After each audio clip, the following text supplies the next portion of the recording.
carrying on the theme of secondary, we seem to have moved quite seamlessly from primary to secondary. Rose mentioned at the beginning of the day, so much has happened since then. It feels like a lifetime. We've heard so many wonderful projects, and it's absolutely amazing to hear the detail of projects of a similar kind. So the focus we were asked is very much about how creative multilingual projects, how you create shared objectives between education and arts organisations. And as Rose said, Arvon is a creative writing charity. We have houses across England. So one in West Yorkshire, this is Ted Hughes' former house. We have a house in Devon called Totley Barton and a house in Shropshire. And these are sites for creative writing courses that happen every week of the year apart from Christmas and a couple of maintenance weeks. And we have a brochure of those courses, but there are about 50 weeks a year that are for schools and partnerships. And we've been growing that programme for some time. And in 2019, we wanted to, as Dylan said, experiment. We wanted to think about valuing both mother tongues and English side by side, and how could we do that in a project using our centres? It's our biggest resource. So actually, what we're doing is not a workshop in a school. It's not about working with families. It's about taking students out of school. All of the partnerships were with schools, two in Manchester and one in London, and taking them to a third space, possibly third, fourth and fifth space, because your imagination can, if you're together intensively for a residential week, your imagination can fly somewhat. So I wanted to tell you a little bit about the model of the project, some of the challenges, and then find out your questions. So Mother Tongues is a creative writing programme, as I said, for communities to write in their mother tongue and English side by side, funded by Kaleido. And for the first iteration, for the experiment, we had funding of £18,000 to work with Norwood School, a Portuguese-speaking group, to see what would happen, taking a group away for a week, workshops, one-to-one support from two writers. So all of our residentials are led by two writers. Time and space to write, and then sharing their work. And the aim was to end with an anthology to share. And not just the book of an anthology, but to share that with the school community, parents, what have you. We commissioned a study after the Portuguese and Yoruba-speaking groups from the Institute of Policy Studies in Education. We wanted to find out, because it had worked so well, we wanted to find out what other languages were at a linguistic disadvantage educationally across the country. So we asked London Met University to focus on language diversity and attainment in secondary schools across England, with a focus outside London, actually. And we found out lots of things from that report. It's on the website, along with the anthology and a learning resource. And one of the things we found were Urdu, Pakistani languages, Somali, Romanian Roma languages, particularly in Manchester and Leeds. And that we made our focus. We could only focus down because I guess we had enough funding to work with 4 groups. I guess what we're looking at is the benefits of working with a home language where there's a third space that can facilitate learning in a different way than in the classroom. As some of you have talked about, the classroom can focus on writing as a compulsory task. It's slightly formulaic. You focus on the sentence structure and getting it right first. And I guess what we wanted to do, like all the projects here, was start with the imagination, start with an inclusive approach where you are your language. If you forget your language, you forget who you are. It's one of the quotes that came from one of the students on the project. It's kind of become the statement for the project. If you are in a classroom where nobody recognises you for your history and who you are, it's very difficult to be imaginative in the way that you can really give your heart to something. And Somali has been focused on a lot, actually, in some of the projects that we've worked on, that we've heard from today. Extremely poetic people, and haven't had a written language until very recently. But the poetry and spoken word poetry, something Simon talked about, was really huge for that group. We had a young man come from Lillian Baylis School. He arrived in, they called it the middle of nowhere. in Devon, and he said, there's no mobile signal. I've got to go home, you know, South London to Devon. And his friend said, but think about the fresh air. And he said, I'd rather have a signal than fresh air. In fact, I'd rather have a signal than air altogether. And it was only through the week of letting go a bit that he realized that there was no dichotomy between Somalian is what you speak at home and English is what you speak at school.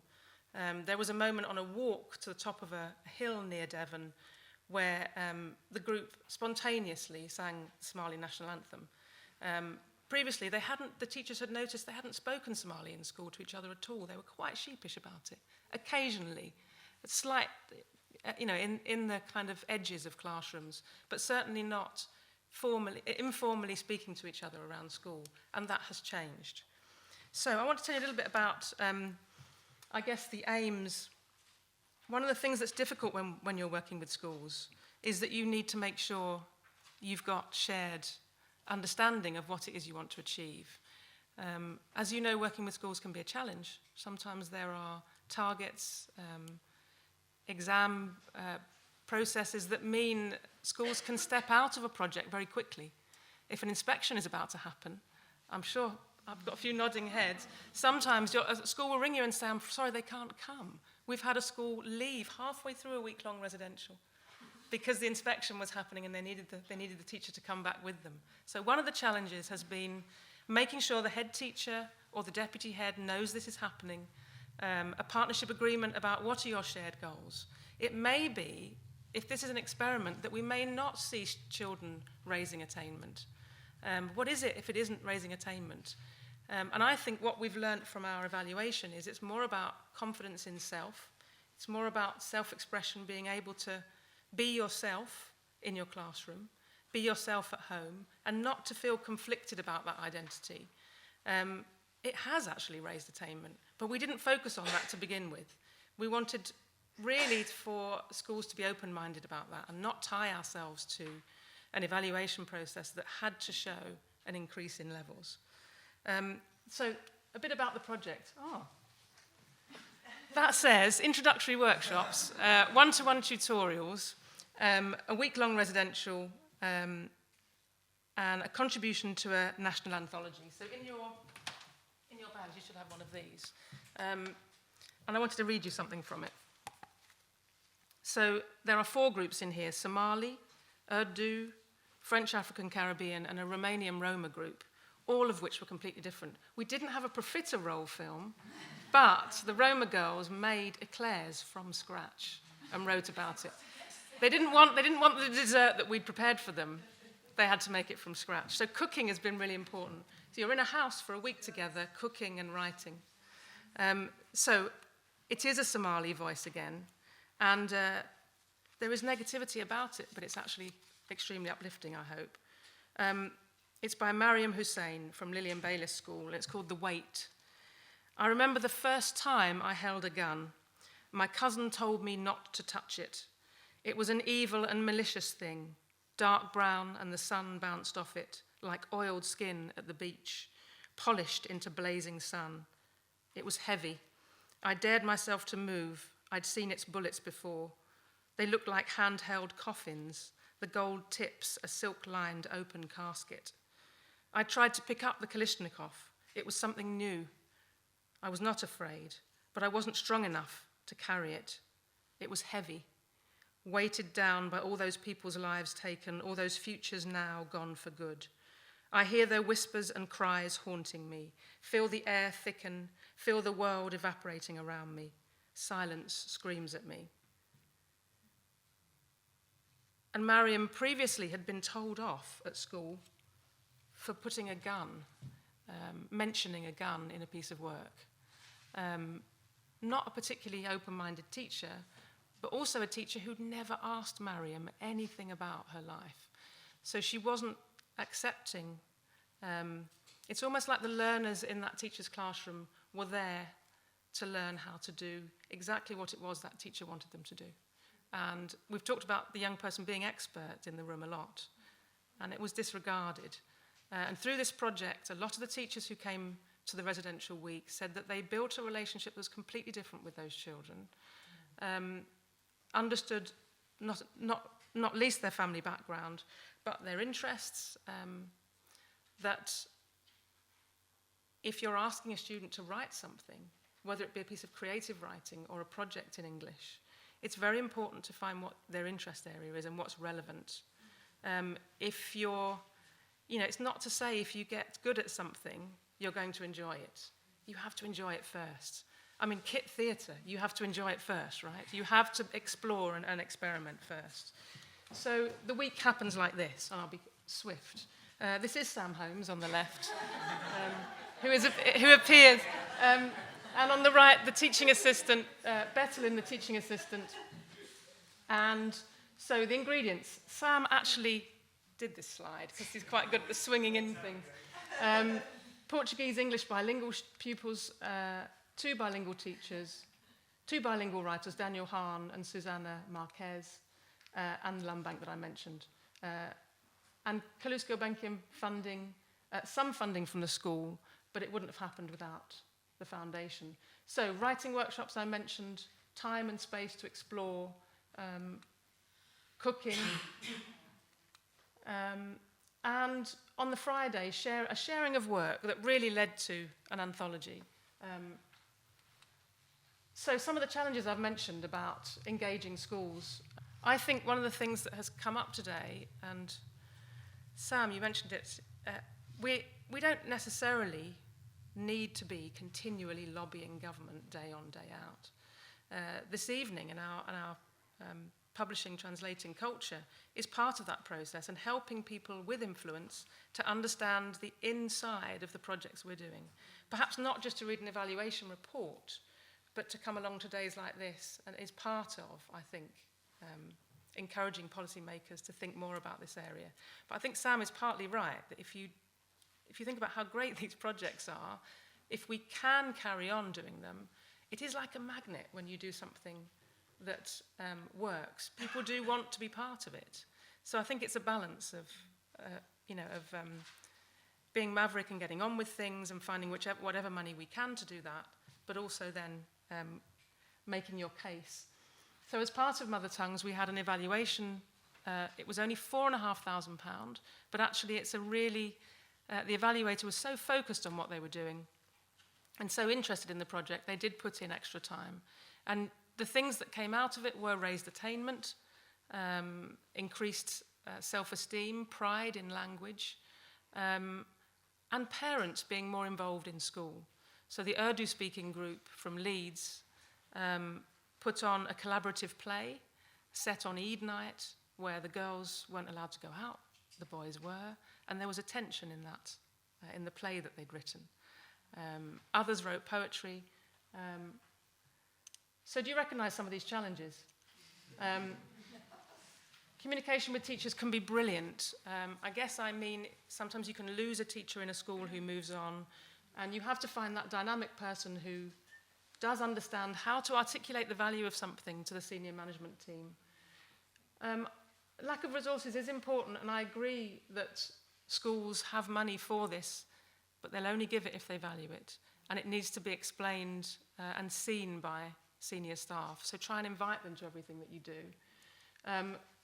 I've noticed in the past 2 years the gatekeepers in schools are far more likely to prevent teachers coming out. I was going to present with Ljubljana Matan from St Martin's in the Fields School in South London, and the head teacher, we wrote a letter to the head teacher about the event, and she's really disappointed not to be here because her head teacher wouldn't give her permission to come out.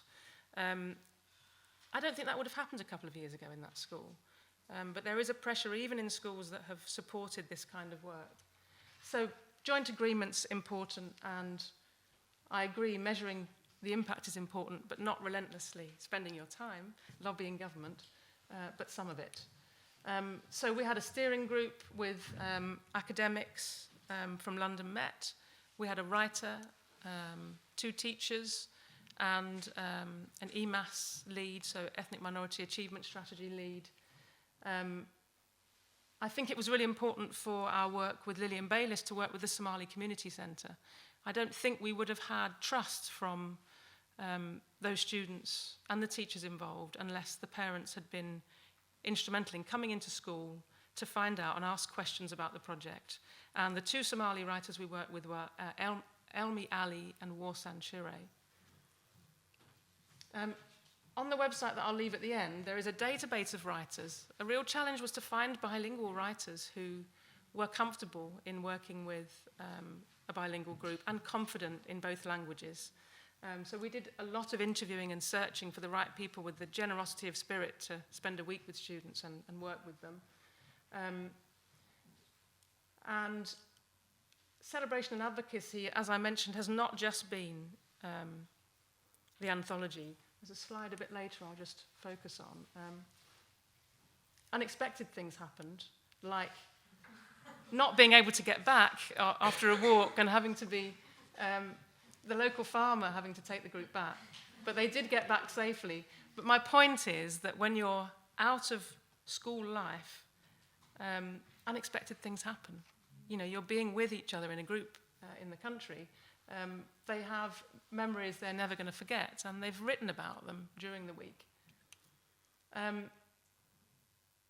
This is the Somali group from Lillian Bayliss.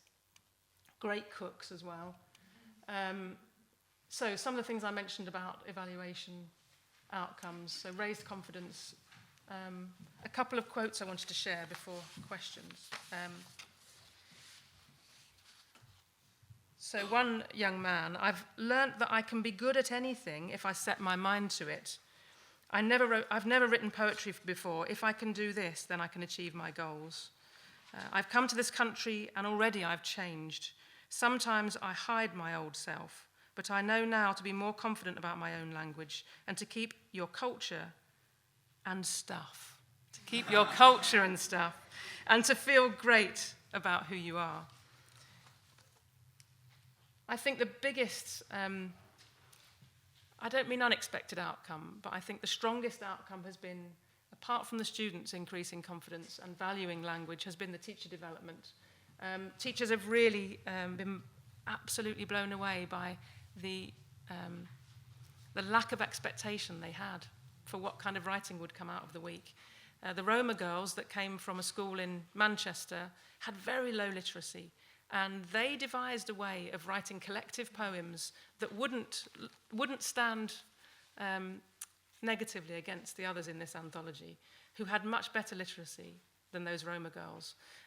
They did a lot of drama, a lot of voice work, a lot of recording, and then led them to record that writing, and the writer working with them to write it down. So it's a different process for each group, but it was very much for the Roma girls about pride in their language. A couple of things about the Somali group before I finish. We started to develop the resource that I mentioned, this Mother Tongues resource. And of course, we're taking students away for 5 days. We're not saying that every school should do that. We wanted to experiment about processes that could be brought back into school, which include a 4-stage process that seems to have worked across all of the 7 groups that we've worked with. So generating material as in inspirational workshops. At the beginning of the book, it includes things like free writing, but also writing about happenings, that, like the tractor, and then starting to write about, the young people starting to write about their lives and then bringing in other themes. Exploring translation came second, but if any of the group wanted to write in either language, they were completely open to do so. But actually looking at and putting things in a form and structure came later. So rather than the school that tends to focus on formulaic teaching, I was an English teacher, I remember doing it myself, worrying a little bit too much about corrections. It was much more about getting down what wanted to be said in either language. Quite a lot of the poems in the anthology are peppered with 2 or 3 different languages. And the last one was about, so really creating, crafting, and then communicating, and having the pride to read in your assembly back at school, maybe to tell students that you've sat next to for 3 years a little bit about yourself that you've not been able to do before. So The Mother Tongues display, I have a Mac at home, maybe the two didn't correlate. The Mother Tongues display in the English area at Lillian Bayliss School has stayed. There's curriculum planning underway to include an anthology in future. They've also had copies of the anthology given to the library, and each member of staff received a copy. One of the poets has returned to school to work with Year 7 and 8 right across the year, and the school has paid for that. So with initial investment from Gulbenkian, the school has valued the work and then are paying for writers to come in, probably about £250 a day over 2 terms. So it's a relatively small amount, but they're achieving a lot in school. I think I'll leave it there. So if you go onto the website, you'll find all of those resources and an anthology, and have a read, because actually raised attainment is important, but learning about the lives of young people and their self-expression, to me, actually the finest outcome that they're really happy with is that. Thanks.